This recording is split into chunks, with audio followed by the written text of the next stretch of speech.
if the markets have for a long time no substantial moves, then they are prepared having even bigger moves than on average after this period. And this is what we are seeing now. As you said already, we are agnostic, so we cannot forecast what is tomorrow and where the big outliers will be, which direction and when. We cannot do this, but there's only one assumption behind the concept, and this assumption is a broadly diversified portfolio will have a certain amount of trend outliers over time. Imagine spending an hour with the world's greatest traders. Imagine learning from their experiences, their successes, and their failures. Imagine no more. Welcome to Top Traders Unplugged, the place where you can learn from the best hedge fund managers in the world so you can take your manager due diligence or investment career to the next level. Before we begin today's conversation, remember to keep two things in mind. All the discussion we will have about investment performance is about the past, and past performance does not guarantee or even infer anything about future performance. Also understand that there's a significant risk of financial loss with all investment strategies, and you need to request and understand the specific risks from the investment manager about their product before you make investment decisions. Here's your host, veteran hedge fund manager Niels Kostrup Larsen. Welcome to another episode in the Open Interest series on Top Traders Unplugged, hosted by Moritz Seibert. In life, as well as in trading, maintaining a spirit of curiosity and open-mindedness is key, and this is precisely what the Open Interest series is all about. Join Moritz as he engages in candid conversations with seasoned professionals from around the globe to uncover their insights, successes, and failures, offering you a unique perspective on the investment landscape. So with no further ado, please enjoy the conversation. Hello listeners, it's Moritz here, and I'm back with episode number 8 of the Open Interest series on Top Traders Unplugged. Today on the podcast, I'm joined by Michael Neubauer and Joseph Waldstein from SMN. This is another first, by the way, since neither Michael, Joseph, nor anyone else from SMN have appeared on the podcast before, so I'm sure it'll be interesting. SMN has a 27-year track record in the systematic CTA space, and their main focus is, surprise, surprise, trend following. But they also trade synthetic markets and decided to add exotic, or shall we say alternative markets, to their portfolio in recent years. Today, they trade more than 200 markets and more than 300 instruments, and clearly that's something we'll talk about. And no, they are not based in London or New York. Their home is Austria, in Vienna to be exact, which, by the way, is one of my favorite cities. And listeners, if you've never been to Vienna, you really have to go. It's fun. And one thing to note is that Michael Neubauer is the N in SMN, in the same way that Martin Lueck is the L in AHL, which means he's one of the founders and still has both hands on deck, while Joseph joined the firm almost 20 years ago in 2007 and is in charge of quantitative research and risk management today. So let me stop the rambling and the intro right here and move the ball over to Michael and Joseph. Gentlemen, welcome to Open Interest. It's great to have you here. Thank you, Moritz, and thank you for having us. I start with making a compliment to Top Traders Unplugged. I found out about the podcast, I think 5 years ago, and I listened to it regularly, and I think you do a very good job, you and Niels and the whole team. If someone would have asked me when you began this, if I would like to invest in this, I probably would have said no, because I wouldn't have expected that it is possible to find for such a tiny industry in the financial business enough content and enough listeners to be to run such a successful podcast as you do. So thank you very much. I'm a fan of your podcast. Well, we do like compliments, and thank you. We give it our best, do everything we can to keep it interesting. You are one of the reasons why we keep this podcast interesting, because we find nuggets and interesting managers all around the world.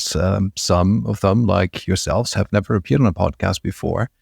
And we like to learn what it is that you're doing, because there is so much dispersion in the systematic trend space.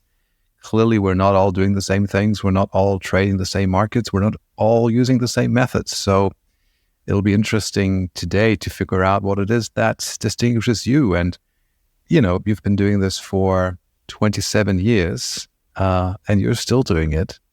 You've changed, as you have explained in our prep call, from the more classic markets to now alternative markets, which play a role in your portfolio, also synthetic markets, which I think is something that we'll get into a bit of the details of. But let's go step by step. I mean, the one thing, you're in Vienna, you're in Austria, 1997, I think this is also the year when David Harding founded Winton Capital. Clearly some CTAs were around back then. But let me ask you, I mean, why did you start a trend following fund, or how did you learn about trend following? Give us the background, like how did it actually start, and why did you start SMN? My partner, Alexander Svoboda, and my partner, Christian Meyer, and myself, we were working since the late 80s and beginning of 90s with Austrian banks in the equity, in derivatives, market making, trading, and Christian was in the institutional sales business of the equity desk. This was a quite interesting time then, because the Viennese stock market was booming. Yeah? We were lucky because from the very beginning we had the chance to get interesting jobs. We were all interested in exchanges and tradings, and we had the chance with this bull market to have interesting jobs and learn about trading right straight on. And after the bull market was more or less over, this was, I think, in the mid of 1991, then it was something that I was expecting, because it could not go on forever like this. And the thing we did then is, okay, let's take a computer and check out about technical indicators and quantitative trading. So we organized the computer software and data and started from there. I had from school, I was in a school where I learned some basics of coding, but in the school we didn't have computers. So I was lucky, because my father, he had a knitwear production company, and in this company they used Apple. It was Apple II, so it was quite early stage, Apple II computers for these knitwear production machines. So this is how I got in touch with coding, because I used these computers and programmed for his company software where he could run the company more efficiently. And this helped me a lot later on when we started on the trading desk. That was quiet, because after the big bull market, no one was ringing up, and we tried to use the time to check out if all these things we read about technical indicators and these things, if they make sense or not. And it was not. It did not take a long time till we ended up being interested in trend following. This was due to the fact that I think Alexander came with a book about the turtles, and there was another CTA who was based in Vienna. His name was Bernd Hasenbichler, and he was from, I would say, at the late around 1990, he was quite successful as a CTE already. He had a partner, I think his name was Gerrit Rath. And they were also not only on the local market successful, but also in the international market.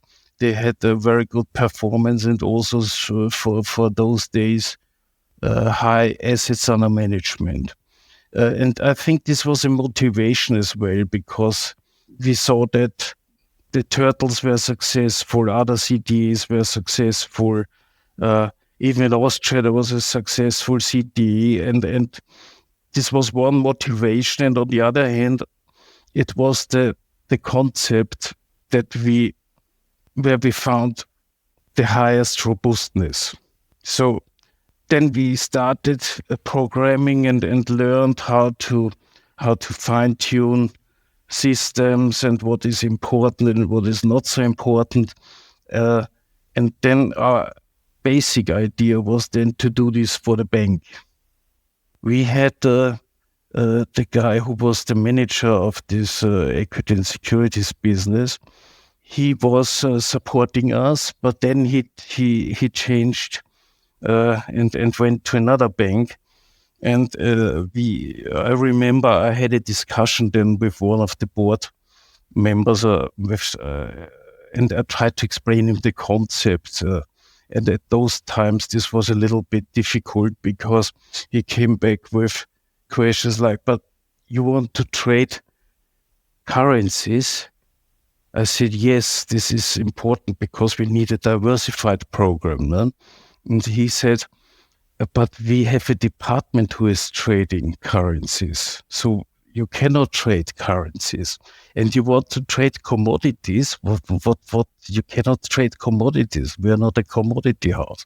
So then we understood that this is not going to work. And Alexander and me, we decided then we must quit our jobs and try to do it ourselves. And then we asked Christian and said, "Would you like to join us?" And he did. That was the starting of this.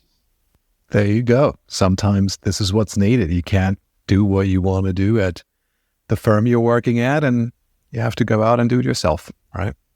I guess it's a decision that you don't regret, given that you're at it for 27 years. How about you, Joseph? How did you come into the space? Do you have a quantitative educational background? Did you start as a trader like Michael did, or what piqued your interest in systematic trend following strategies? It was actually a combination of human discretion and systematic trading, because SMN back in 2006 started an experiment where they wanted to combine, or where they did combine, trend following signals with human discretion. So there was also set up a fund with the partners' money, where we ran a portfolio where we traded the major asset classes, commodities, equities, govies, and foreign currencies, with a mixture of human decision and technical systematic decision. And that was the reason why I joined SMN, as coming from a fundamental discretionary side. Although we've always having a quantitative support experience, so meaning I'm from my education, I'm coming from the business administration / discretionary trading side, but always with a focus on having the machine, the computer, as a supporting thing for you to make your decisions. And this was exactly a combination at SMN. Initially, the reason why I joined, that they were basically trying to do something really new, trying to combine human and the machine in a sensible way to run a multi-asset portfolio. So you found your perfect match, but let me ask you, is this something that is still going on at SMN today, that mix of discretionary trading and systematic trading, or have you moved back to a fully systematic approach, as is custom for most of the trend following funds? Yet the experiment failed, to be honest, and that's the reason why SMN moved back. Or let's put it the other way, SMN has, but I'm sure Michael is a better person to answer this question, but SMN has always stick to systematic only, but as a sidestep, in part of its history, tried to combine human discretion with systematic machine trading, and again, it failed. So, Michael, this is interesting. I mean, what drove that decision for that retread project to add discretionary overlays to a otherwise systematic investment process? Were you unhappy, unsatisfied with a pure systematic approach? Did you think that you could outsmart the system? What was it that drove it? I think it's when you start something and you do this with a lot of discipline, yeah? But you want to find out about what else is working, yeah? And the good thing about having experience for such a long time is that you know what is not working. And this is a costly, time consuming process. You don't at the beginning you feel okay, you found this works good, but there must be something else as well. No? This is a normal process, I think. I think it's us as humans, we're always curious. It's also one of the things that keeps us going is, we're looking to improve the things that we have and try to become better. This is this essentially permanent quest to improve things that we have on our desks. We all do it. Exactly. But let me mention, we were clever enough to do this not in our fund, on our flagship fund, which now has a consecutive track record. I think it's already 28 years now.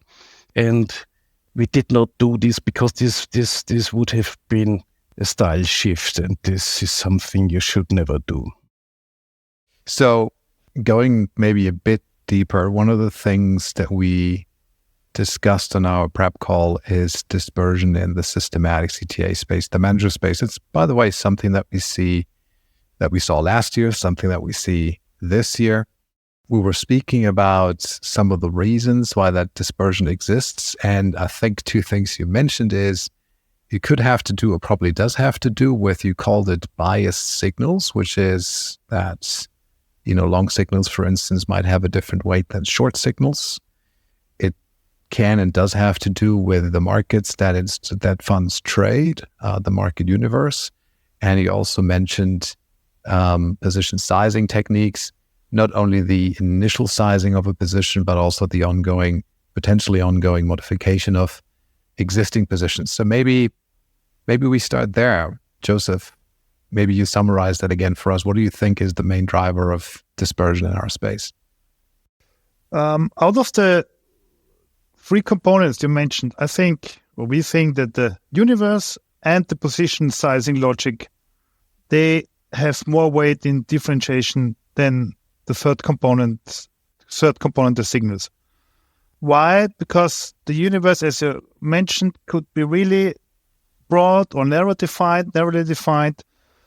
And within the position sizing logic, you have really couple of alternatives you can run the portfolio compositions. Yeah, for instance, constant versus flexible risk targeting is one big issue.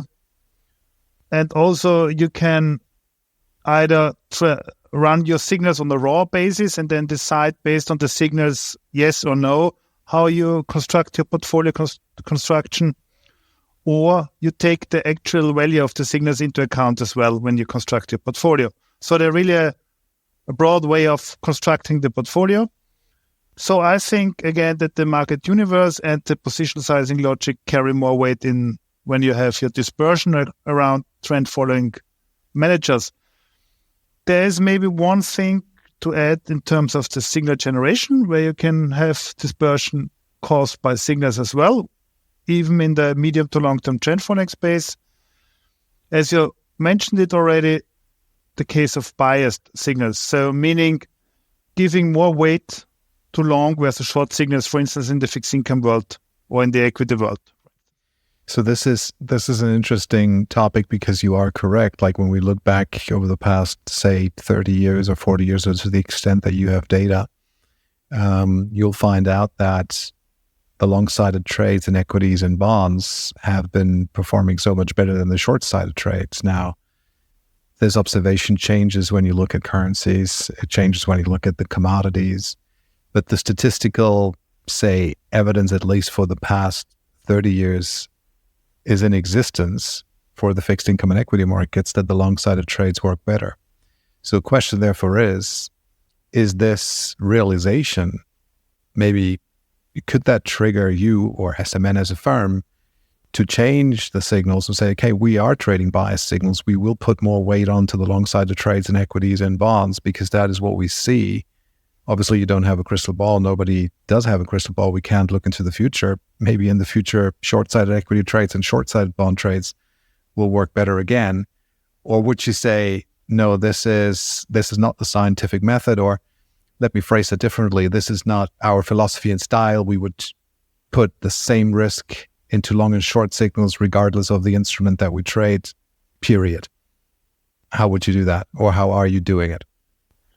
Basically, we try not to over-optimize. And this is really dangerous because what works in the past probably doesn't work in the future.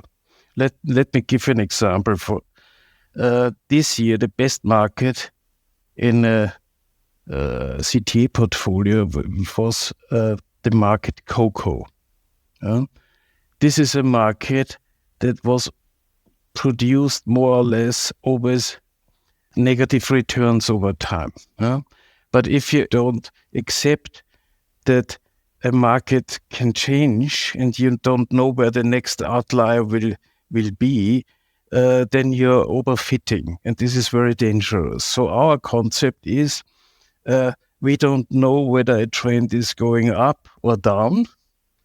Only because it only went up in the past doesn't mean that it won't go down in the future. And we don't know where these outliers will be and when. And this whole trend following systematic is a lot of rules to capture those outliers, and that's it. The more you overfit, the more risky it is. Right. So you seem to say you're putting the same weight into the short signals as you do into the long signals, and you don't favor one over the other. Yes, and this is even more important because one of the characteristics of CTAs is that they are able to produce the crisis alpha. If you take away only because your back tests would be better, if you take away the short signals, let's say in the 30-year long-lasting bond bull market or in the equity markets, then you probably will have troubles to produce the crisis alpha. Joseph, another factor we touched on in the context of dispersion is the position sizing. You mentioned risk targeting. Maybe let me ask you, what do you mean by risk, or what is the definition of risk at SMN? How would you target risk? Is that, a volatility component in your case, or is it more the distance of an existing position to an exit level? How do you go about that? We do it a couple of ways, actually, what you have just mentioned. Number one, the top line risk definition is for us is annualized standard deviation goal, which to be achieved on average over a long time. So this is one important fact, that we do not target the overall risk goal in terms of a standard deviation goal on a daily basis, just on average long-term basis. What does it mean? If for any reason, for a given day, we do not have a lot of signals in our portfolio, we do not lever the remaining signals or the signals found up in order to achieve on a daily basis the expected standard deviation goal, and vice versa. So the key fact how we have a position on is always be a medium to long-term trend following signal. And the second component you have mentioned in terms of risk budget, etc., this is on an individual position level. We have assigned, but I assume this everybody is doing, we have assigned stop loss limit for each, or risk budget for each position we are trading, for each signal we are trading, in order to minimize or to steer, let's put it this way, the drawdown risk as well. So we are targeting basically, or we take into account the symmetric risk measure expressed by a standard deviation goal over long term, and the asymmetric risk measure in terms of drawdowns by using a strict risk budgeting rules for each signal we are trading.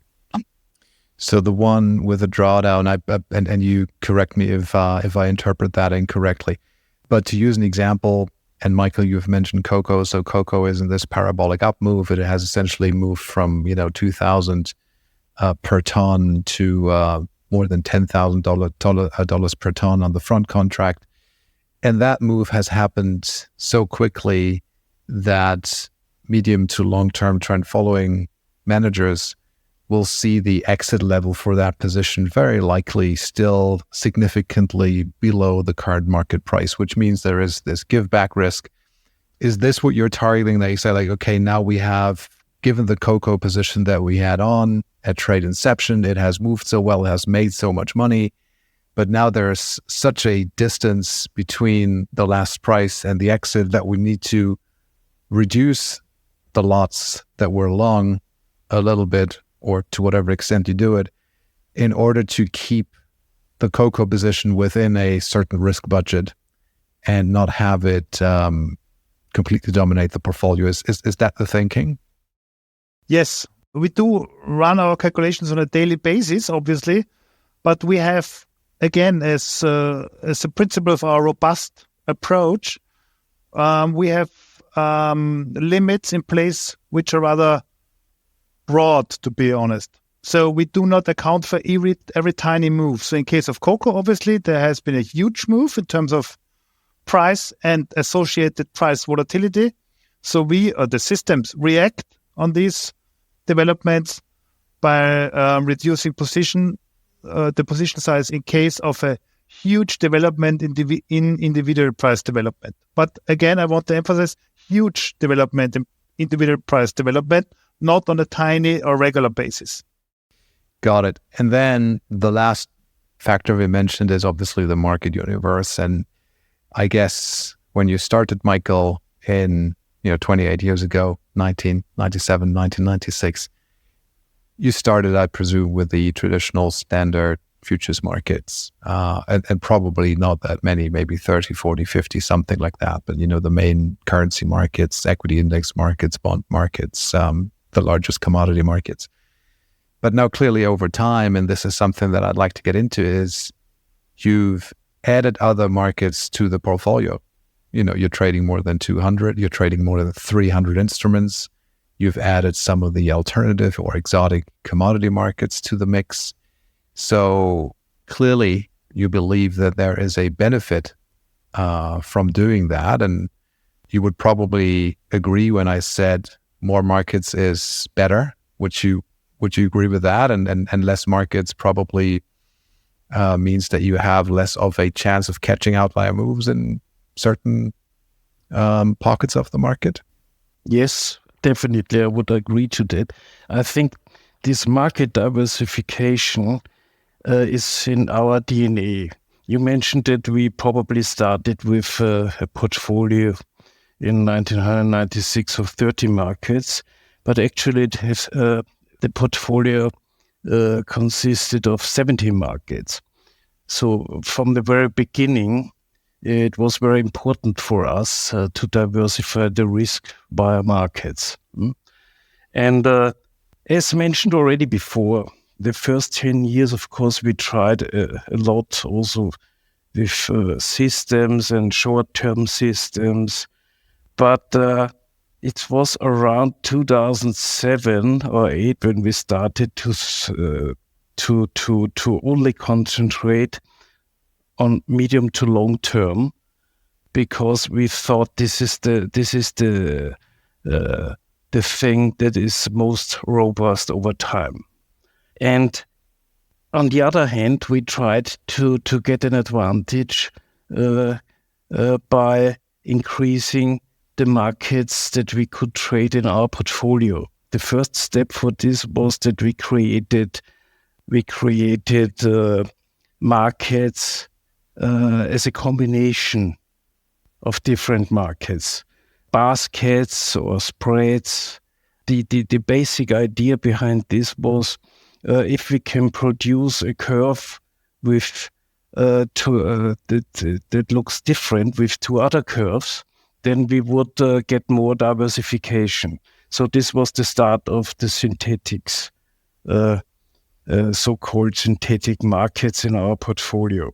And later on, we had quite a good crisis alpha during the 2008 crisis, but instead of getting new assets under management, as other CTAs faced as well during that time, investors, because of the liquidity of CTAs, took out money because they needed it elsewhere. No? And then it was after a while of thinking, I came up with the idea and said, look, we cannot compete with the biggest shops in the industry. Because investors, if they have the choice either to invest with us or with the biggest billion shops, they would, of course, choose being invested with the biggest shops, because the career risk for them when they lose money with them is lower. So the only differentiator for us could be if we diversify even more, and also in alternative markets, because we have the luxury with our size of portfolio that we can trade those markets to a higher extent. No? With billions, you cannot do this. You can say you trade those markets, but it doesn't have an effect on the outcome of the portfolio, of the, performance-wise. So this was approximately, this was our idea after this outcome of this great financial crisis, and we started with this project, I think 2011, but we implemented it in 2014. So then we were focused on having also alternative markets. That what is the difference? What is an alternative market compared to what we call classic market? An alternative market is a market that has most of the time, of course, less liquidity. And it's more based on regional factors. It's not this typical risk-on, risk-off regime that you have with most of the highest liquid financial and commodity markets. They have their own moves, and they don't correlate too much to the rest of the portfolio. Mm. Now, trading in these less liquid markets, smaller markets, is obviously... Well, it's technically not different than trading in the 10-year note future, but I guess your experience and your slippage and bid-offer spread and all of that you pay is way different. So how do you go about this? Did you research, okay, what is the additional alpha or the excess return that you can generate by trading these markets after slippage, after execution costs, after bid-offer spreads are paid, and you conclude that it's still worthwhile adding these markets, even though you have to cross bid-offer at full spread all the time? Yeah, how was your thinking around this and the research, or maybe also broker relationships, which maybe for some of these markets are important? In terms of research, the core principle in our research process, again, being robust, is to incorporate every slippage and execution cost we can get hold of. Obviously, when starting researching new markets, especially less liquid markets, you have to make assumptions about the slippage you will then experience later on when you actually trade them. So it was a big deal when we initialized the research process for incorporating less liquid markets in our universe. How can we determine realistic assumptions about slippage and execution cost? Execution cost obviously being more easier because you simply can ask the broker, but slippage is a different story. So we came up with really huge, reasonable, but still obviously much more higher slippage numbers incorporating our backtesting. And within our research framework, we have incorporated a standard procedure, or a set of rules how to evaluate the backtest. Obviously, because what's the biggest enemy in researching is that the over-optimization of the past, as Michael already pointed out. So, and the backtest can be a backtest or can be a backtest. So we have incorporated a couple of rules where we can evaluate the outcome of a backtest, realistic or not realistic. And even after really attaching really stringent evaluation criteria, when we evaluated the backtests done with our less liquid market universe, the conclusion which came out was really always the same. Yes, even after accounting for this high number of slippage and transaction costs, explicit and implicit transaction costs, there is sizable alpha to capture. Yeah. So what does it mean? In our case, the Sharpe ratio, the diversification expressed by Sharpe ratio, our overall portfolio increases significantly when adding these less liquid markets to the overall portfolio, trend following portfolio. And one point, maybe the reason why, as we are a trend follower, it comes down to the trend situation in these new markets, in these less liquid markets.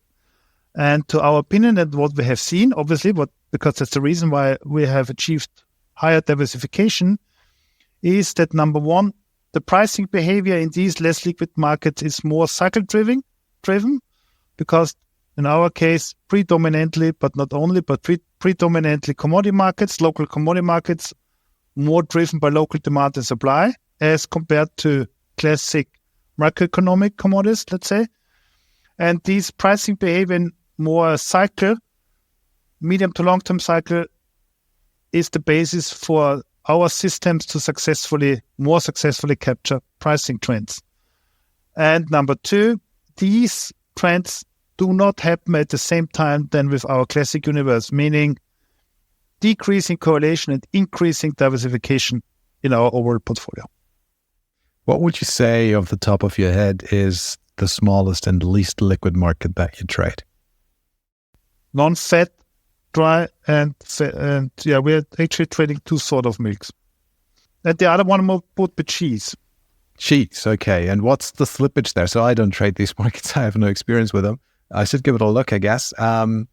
What's the slippage? I mean, you, with your size, I guess at some point you also need to constrain your overall size in order to still operate in these markets. But how many ticks of slippage is your expectation when you trade milk, when you enter or exit? Not on a rollover where maybe you can trade a spread, but just on the outright trade.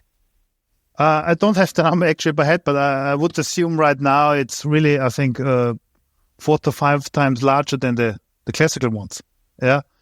And in terms of trading, actual execution, obviously in these markets, you cannot trade all the lot sizes needed for your optimal position on an open or closed basis. You need to trade over the day and maybe over 2 days as well. So in these markets, we decided to trade them with algos together with our brokers. Yeah. And each market in our case has a clear instruction how to be traded, executed by our brokers. And again, in these tiny markets, you trade with an algo only. So VWAPs or TWAPs, or whatever it is, you're using a technique to distribute the liquidity that you're seeking over time and space it. Correct.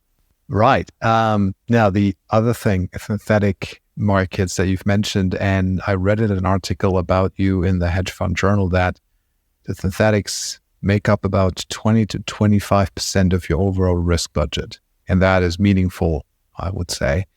Maybe give us an example of, one synthetic market, one maybe noteworthy synthetic market that you've traded for a long time and why you've decided to create that spread or that basket. I think what we have introduced synthetic markets, as Michael pointed out, really early on in 2009. And the type of synthetic markets we have introduced in 2009 had been in the financial world, risk parity baskets. It's basically a combination between an equity market and a government market. Yeah, for instance, the S&P versus the 10-year Treasury note. Yeah. So this would be an example of one of the earliest synthetic markets we had been trading.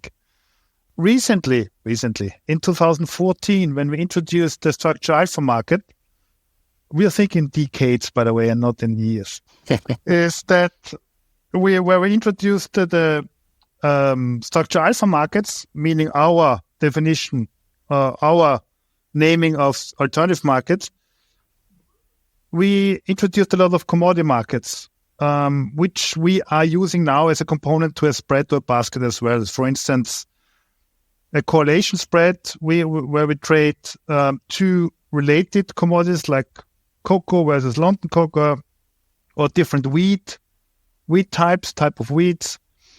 And also we're trading combinations in the South African commodity exchange, where we're trading white maize, soya beans, etc. And so these are examples where we're trading synthetic markets.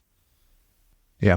The structural alpha markets, just for the definitions, the structural alpha markets, you using that term synonymously for the what we call the exotic or the alternative markets. Is that correct?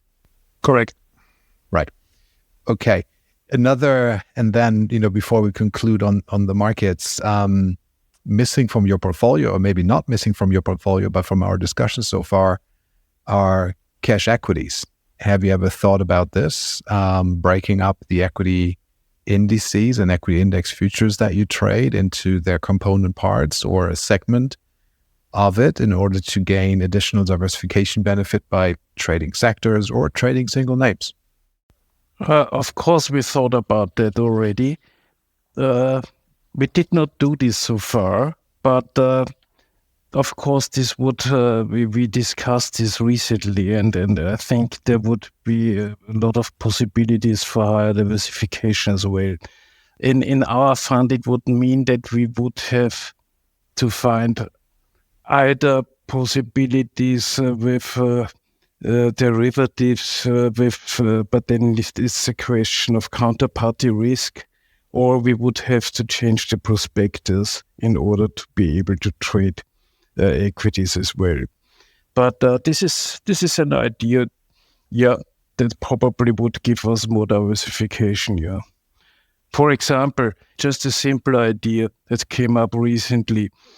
You could, for example, make a spread out of an equally weighted stock index versus a volume-weighted stock index. No? The trend so far, of course, was because of this Magnificent Seven thing. I'm sure this would have been a huge trend in one direction, but probably this won't go on forever, and you would see a nice trend outlier on the other side as well. And you could find a lot of themes into stock and equity markets. Also commodities that you cannot trade directly, for example. Staying with not exactly with equities, but related to equities, as the VIX index or futures on the VIX index, which you trade, is my understanding. And that is the one component or the one market, I presume, where you're not following trends in the same way that you would follow trends, say, in crude oil or the 10-year note futures contract. So what is it that you do there, and why is the VIX inside your portfolio? We have been trading the VIX index on a pure momentum basis, as you just mentioned it, since the beginning. I think the VIX index future started in 2005. So it had been a component of our universe since then.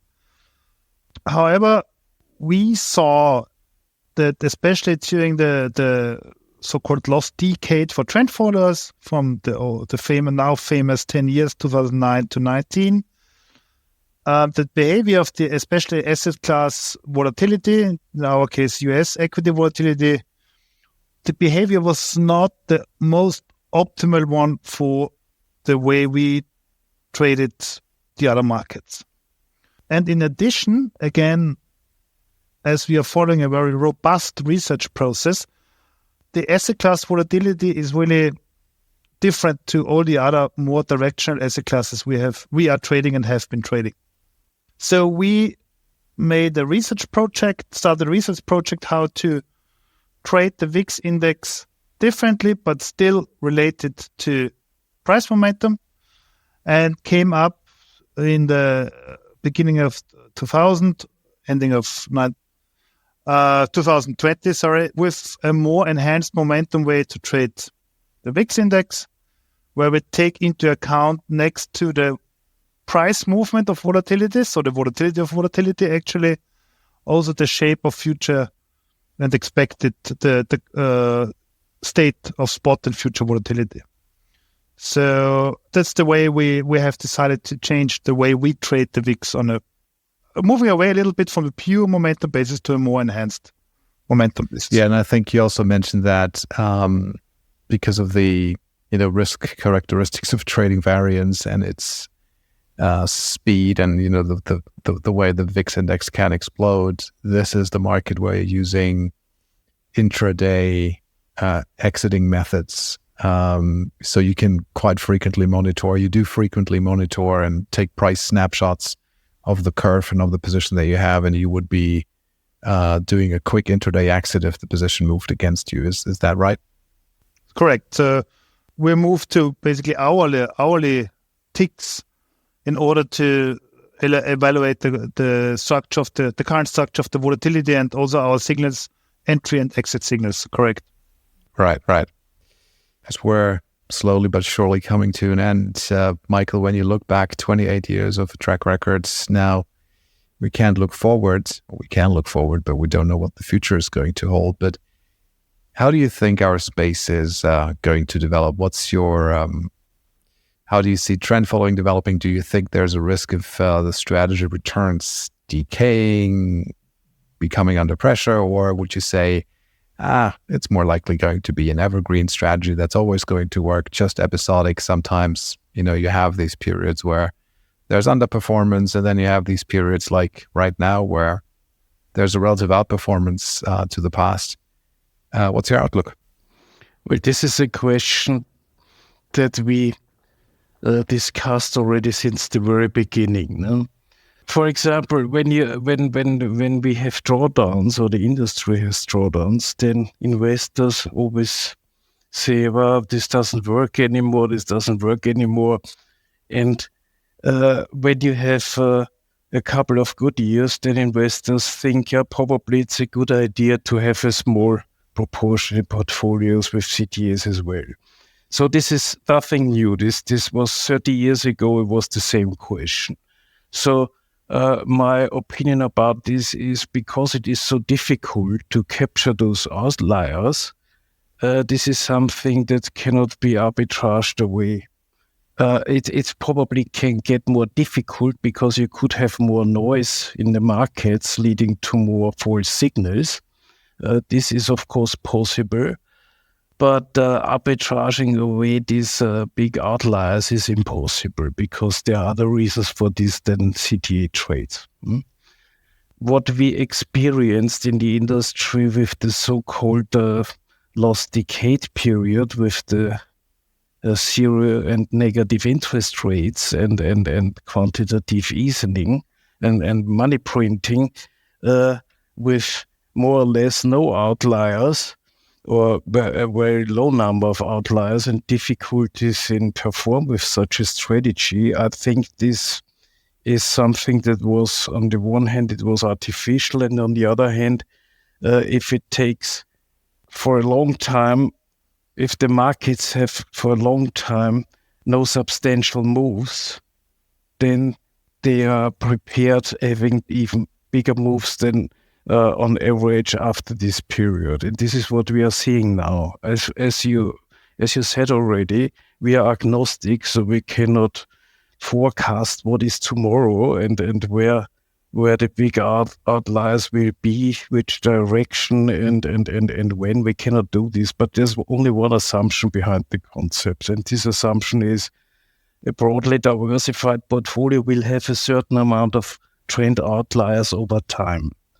This is an assumption I would definitely subscribe to also today.